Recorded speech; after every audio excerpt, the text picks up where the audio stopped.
entonces vamos a tener humanos que van a vivir eternamente sin poder participar en la creación. Y lo voy a repetir, a título de eternidad. No es que mañana o pasado van a pasar a una revisión de sus vidas para decir, no, ahora sí vamos a ir perdonando. De ninguna manera, por eso se llama condenación. Ya hay condenados. ¿Quiénes son los condenados? Precisamente los que siguieron a Satán. Los primeros 8 que siguieron a Satán ya se les dictó sentencia, porque ellos mismos la sellaron. Ellos mismos se distanciaron, pues se les dio lo que ellos quisieron, ¿cierto? Distanciarse, se marcó el distanciamiento. Listo. O sea, ya hay condenados, pero son esos 8. Pero también hay condenados autoridades o potestades que los secundan a ellos. También están ya condenados. O sea, ustedes decidieron seguir al maligno, pues síganlo, pero no en el reino de los cielos. O sea que hay que ubicarlos en otros planetas donde de ahí no van a salir nunca más y ni siquiera dentro de esos planetas van a tener libertad para formar parte de las cosas creadas. O sea que eso es un aislamiento en todos los sentidos. Y de hecho, de esa manera drástica, tajante, es como Jesús va a reinar 1000 años. Con vara de hierro, que quiere decir una dictadura impresionante de parte de Jesús. ¿Por qué? Porque aquí no van las democracias inmorales a reinar. Aquí eso de los derechos humanos, que no tenemos sino los derechos humanos, es en favor de los delincuentes y no de los no delincuentes. Eso se termina en ese milenio, en el transcurso de un milenio. Entonces, ahí es donde nosotros vemos aquí, que dice, ¿qué vamos? Primero, ¿qué hacemos? Tenemos que tomar la base de datos de todo lo que es la cizaña, hacerle un seguimiento a cada uno de lo que hagan en su vida para saber en el momento de su muerte dónde enviarlos, si al seno de Abraham o a la Hades, de una vez. ¿Sí? Ese ya es su primer lugar de vivienda cuando dejen sus cuerpos. Entonces aquí hay un trabajo de muchas facetas, de muchos frentes que hay que atender. La parte espiritual del hombre, ¿sí? La parte mental, la parte del corazón como piensa, porque el corazón piensa por su lado, la mente piensa por su lado, el cuerpo jala para bien o para mal por su lado. ¿Sí? O sea, cada uno de nuestros órganos es responsable de lo que hace, pero somos una coordinación que si la tenemos descoordinada, nosotros pagamos las consecuencias. ¿Sí? El esfuerzo lo tiene que hacer cada quien.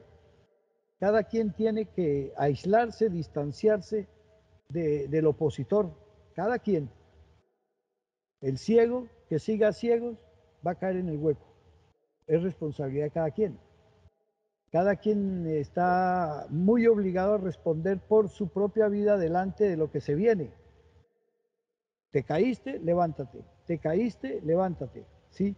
Pero no sigas cayendo en lo mismo al punto de que ya no te vas a levantar, aunque creas que te vas a levantar.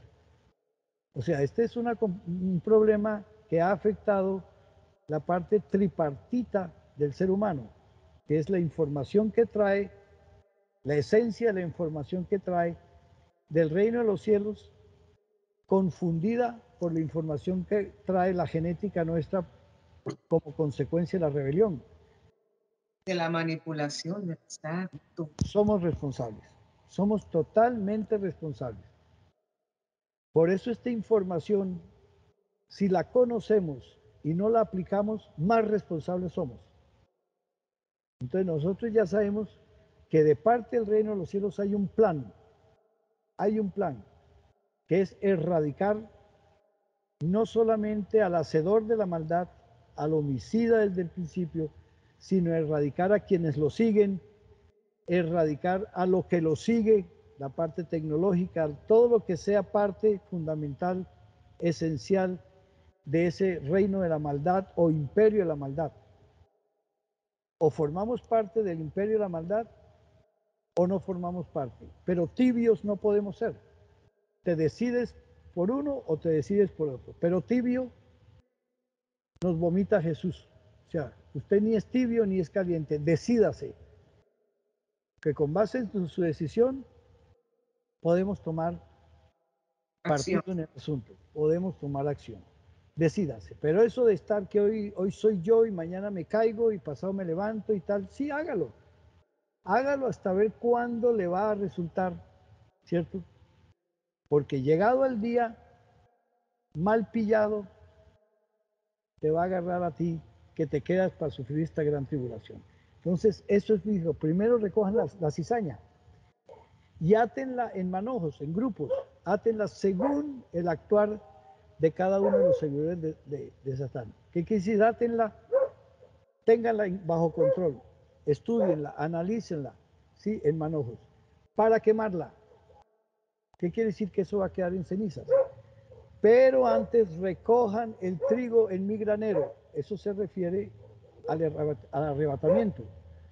Antes de que erradiquemos, vamos a hacer algo que se llama el arrebatamiento. Vamos a sacar la gente que está en el seno de Abraham, le vamos a traer de nuevo aquí donde le vamos a dar cuerpo y nos la llevamos de aquí. Ya, entonces aquí ya nos dan el plan del Altísimo, ¿sí? Ahí está el plan del Altísimo, que termina precisamente en este aparte que dice, ¿qué dice? Y recojan el trigo en mi granero. Ese es el arrebatamiento. Carlos, creo que hice el esfuerzo por responderte. ¿Algunas Es decir, preguntas? maestro, que estos versículos que habla Mateo 13:24 y luego la explicación, pues obviamente en la 36 que hace Jesús, ya cuando adentro todos, estando como en la intimidad con su grupo, le preguntan que por favor les ayude a entender esa parábola o se la explique mejor. Ese debería ser los primeros versículos de la Biblia, para poder conectar eso con ese plan del Altísimo que aparece en Génesis, que es esos 7 supuestos días. Exactamente.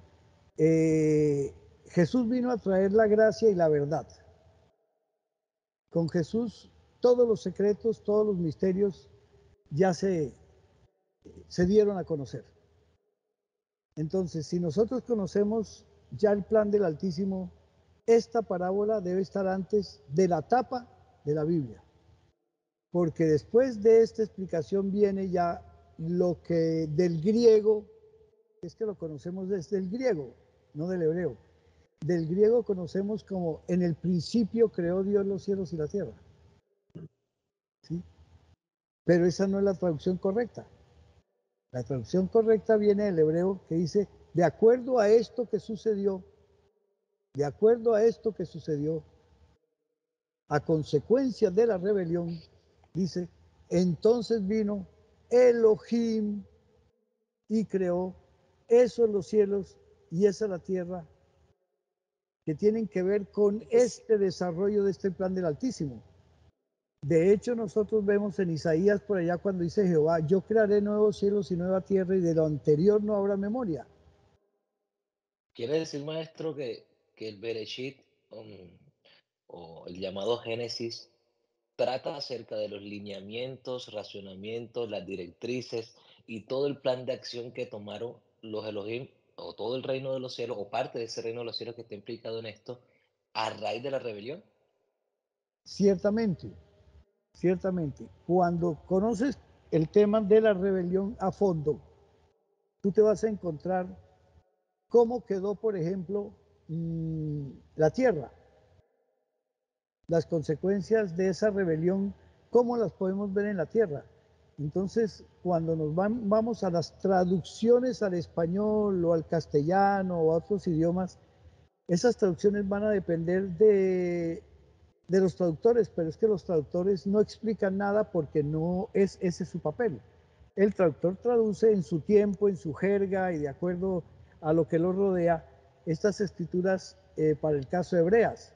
La escritura hebrea, que es la fuente de la información, dice que en conformidad, que es lo que significa la palabra, la primera palabra que encuentras que está traducida en el principio y está traducida según el griego, arjí, en el principio.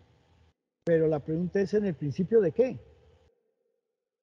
Todos leemos fácilmente la traducción que nos compete a nosotros en nuestro idioma. En inglés dicen the beginning, en el comienzo.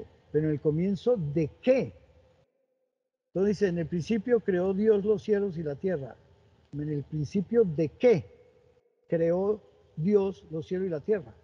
Esa es la traducción, pero en hebreo dice, de acuerdo a lo sucedido anteriormente, Elohim, no dice Dios, Elohim, ese Elohim se encuentra en Revelación 4:4, creó esos los cielos que están, primer cielo, los segundos cielos que están contaminados, y esta la tierra.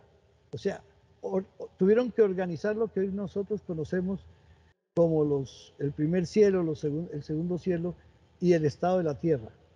¿Qué fue lo que se organizó como consecuencia de esa rebelión? Y dice el número 2 de Génesis, y la tierra llegó a estar en caos y en soledad. Una de las traducciones dice, la tierra estaba desordenada y vacía.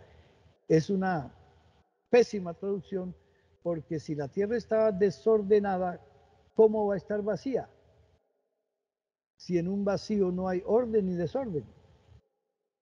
Si esa fuera la traducción correcta, nosotros la encontraríamos en todas las traducciones, pero cada traducción hace su arreglo a su manera, ¿cierto? En realidad la fuente dice, la tierra llegó a estar en caos y en soledad a consecuencia de la rebelión. Pero nos está hablando de la tierra, pero no nos está hablando de los cielos contaminados. El enfoque que empieza ahí en lo que conocemos como Génesis 1:2 nos manda directamente al estado en que quedó la tierra, pero no nos dice nada de los cielos contaminados. Nada. ¿Por qué? Porque el programa de revelación de información que vino después y se le dio a Moisés para que Moisés se lo diera a conocer a su pueblo, siendo Israel el hijo unigénito como nación del plan del Altísimo. Dice, Israel es mi hijo primogénito, dice, pero hijo no genéticamente humana, sino como pueblo. Es el pueblo primogénito, el primero en ser formado para contrarrestar los embates del enemigo en la tierra. En la tierra. Entonces dice que la tierra llegó a estar, por causa de la rebelión, en un caos, en una anarquía impresionante, impresionante, y en una soledad que no se puede hablar de ella porque no hay palabras para definir qué soledad tan impresionante, no de soledad de que había uno solo, sino de una soledad, de un aturdimiento, de algo confuso, de algo que inexplicable llegó a quedar la humanidad de ese entonces, ¿sí? Y dice que la tiniebla, o sea, el imperio de la maldad, estaba sobre la faz del abismo, estaba el imperio sobre la cara de esta situación en la que nosotros estamos viviendo, llamada abismo. ¿Qué llegó a reinar aquí? El imperio de la maldad. Llamémoslo la tiniebla. Se ubicó sobre la cara del abismo, o sea, él es la autoridad. Y dice que el viento de Elohim, no dice el Espíritu de Dios, porque la palabra espíritu es latín, ni siquiera es hebreo, ni siquiera es griega. Dice, y el viento de Elohim, o sea, de lo que encontramos en Revelación 4:4, que es el Altísimo, ese es el Elohim del momento, se revoloteaba, merajefet, dice en hebreo, revoloteaba sobre la cara de las aguas. ¿De cuáles aguas? Toda la gente que Naciones, Entonces lo muchedumbre. encontramos en Apocalipsis, pueblos, naciones, muchedumbres y lenguas. Entonces empezamos a tener un lenguaje de ellos para entender las cosas que hemos de entender. Entonces la tierra sí tenía aguas. ¿Qué quiere decir? Sí tenía pueblos, naciones, muchedumbres y lenguas. ¿Sí? ¿Qué quiere decir? Que con base en esa situación tan catastrófica en que quedó la humanidad en esta tierra, donde existían dos aguas, las aguas que siguen al reino y las aguas que siguen al imperio, ¿sí?